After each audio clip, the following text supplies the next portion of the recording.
David Carter adjusted the strap of his worn leather backpack as he stepped through the jet bridge, his 7-year-old daughter Lily walking beside him with one hand wrapped tightly around his fingers and the other clutching a small stuffed rabbit that had traveled with her since she was a baby. She looked up at him with wide blue eyes, smiling despite the long day they had already endured. The airport had been crowded, security lines had stretched forever, and the connecting flight had almost left without them. Yet she still found excitement in everything. "Are we really sitting in the big seats, Dad?" she whispered. David smiled warmly. "We are. I promised you that someday we'd fly first class together, remember?" She nodded so enthusiastically that her ponytail bounced against her shoulders. "You kept your promise." Those simple words meant more to David than anyone around them could possibly understand. For nearly 2 years he had secretly saved money for this trip. Every extra consulting project, every cancelled restaurant dinner, every unnecessary purchase he had avoided had gone into one goal. Lily had spent months in and out of hospitals after recovering from a serious illness, and he wanted her first vacation afterward to begin with something magical. She had always looked through airplane windows and wondered what the people sitting behind the curtain experienced. Today, she would finally know. The flight attendant at the aircraft door welcomed them with a professional smile. "Good afternoon." David handed over both boarding passes. She scanned them quickly. "Welcome aboard. Straight ahead, sir." "Thank you." Lily beamed. "We're really allowed." The attendant laughed softly. "Of course you are." Father and daughter continued down the aisle until they reached the spacious first-class cabin. Wide leather seats stretched across the quiet compartment, each one separated by polished armrests and generous legroom. Soft lighting reflected off the overhead panels, creating an atmosphere far removed from the crowded economy cabin behind them.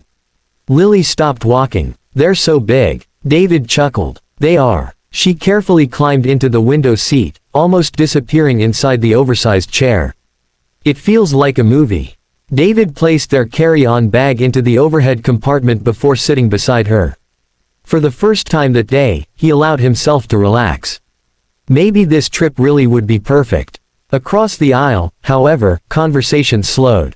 A middle-aged businessman wearing an expensive navy suit glanced over the top of his financial newspaper. His eyes lingered on David's faded jeans, inexpensive sneakers, and simple gray jacket. He frowned. Across from him, a woman wearing designer sunglasses despite being inside the aircraft noticed the same thing. She leaned toward her companion. They must be confused. Her friend followed her gaze. Probably. Neither lowered their voices enough. David heard every word. He pretended not to. Instead, he helped Lily buckle her seat belt. "Too tight." She shook her head. "It's perfect." Another passenger entered the cabin pulling a polished aluminum suitcase. He paused beside their row before checking his own boarding pass twice. His expression suggested he believed someone had made a mistake. He looked toward David. "Excuse me." David smiled politely. "Yes, I think these seats are reserved." David simply held up his boarding pass. "They are." The man stared for a second. "Oh." He walked away without apologizing. Lily leaned closer. "Did we do something wrong?" David gently squeezed her hand. "Not at all." She nodded, trusting him completely. A few more passengers boarded. Several glanced toward the father and daughter before quietly taking their own seats. One older gentleman smiled warmly. "Young lady, first time in first class." Lily grinned. "Yes, I hope you enjoy every minute." "Thank you." David appreciated the kindness. It balanced the growing number of judgmental looks filling the cabin. A woman wearing diamond earrings quietly whispered to the man beside her. "I paid a fortune for these seats. So, I expected a different atmosphere." The man shrugged but still looked toward David with visible curiosity. David had become accustomed to these reactions years ago. People often measured success by watches, tailored suits, or luxury luggage. He wore none of those. His backpack had scratches. His jacket was several seasons old. His watch cost less than many passengers probably spent on lunch. None of it bothered him anymore. Lily pointed excitedly through the window. "Dad, look, they're loading bags." "They are." "Do they know which suitcase belongs to us?" "They do." "That's amazing." Her excitement made nearby passengers glance over again. One young couple smiled at her enthusiasm. Another passenger rolled his eyes. The businessman across the aisle folded his newspaper. I don't understand airlines anymore. His voice carried easily through the quiet cabin. What do you mean? Another traveler asked. They'll sell premium seats to absolutely anyone. Several nearby passengers chuckled. David remained silent. Lily looked up at him. Were they talking about us? He forced a reassuring smile. Sometimes people say things without thinking. She accepted the answer, though her smile faded slightly. A flight attendant walked through the aisle offering bottled water before departure. She handed one to Lily. For our youngest first-class traveler.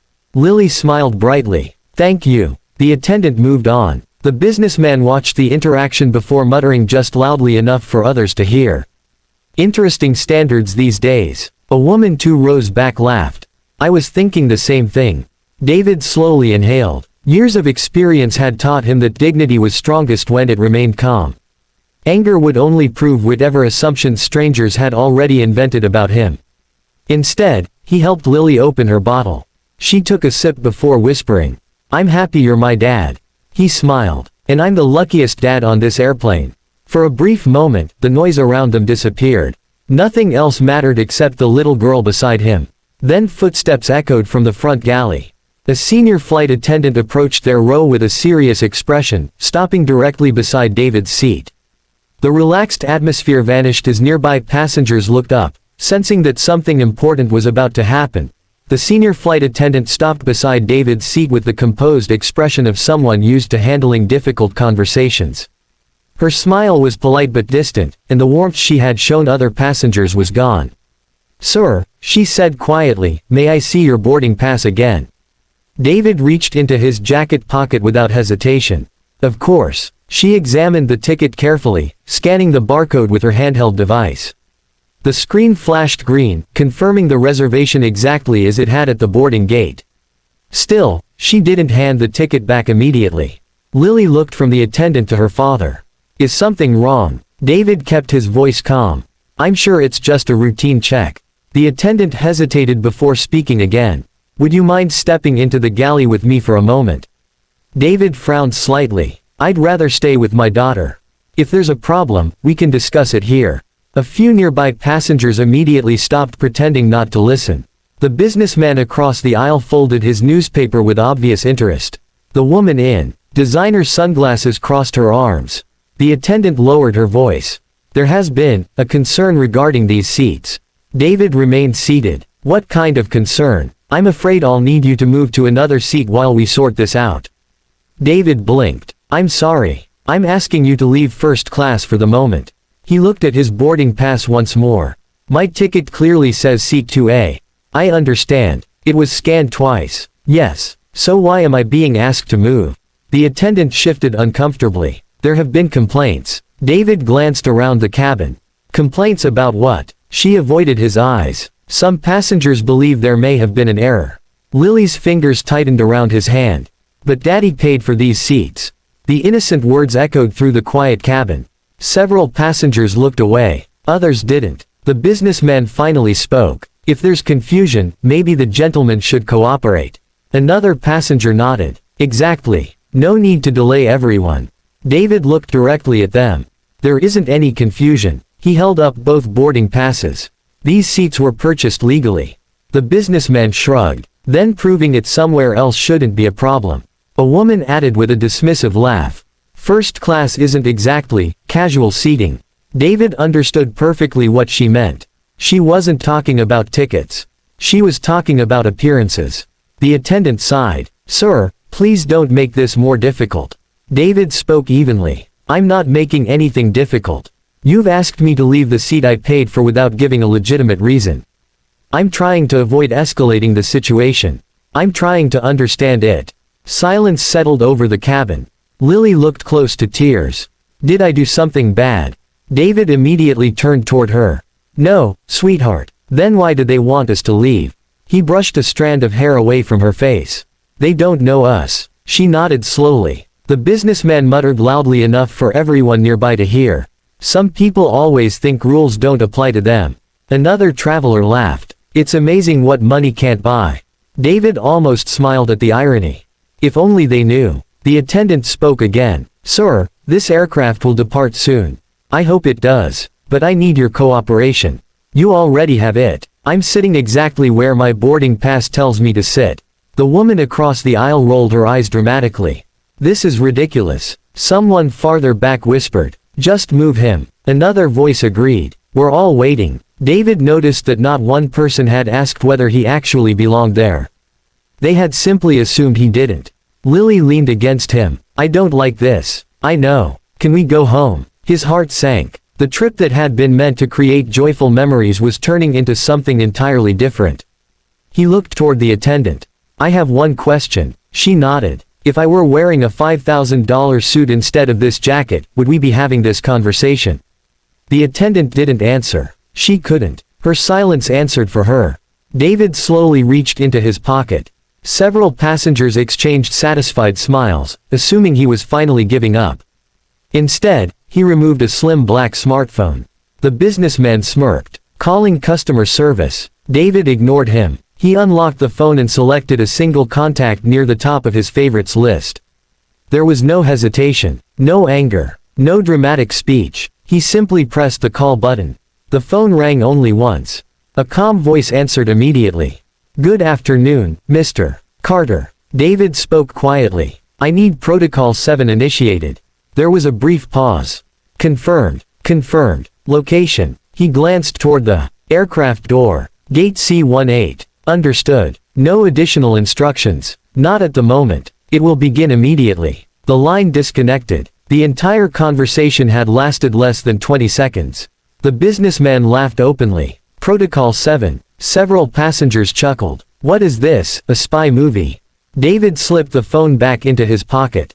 He said nothing. The flight attendant looked confused. Sir, who exactly did you call?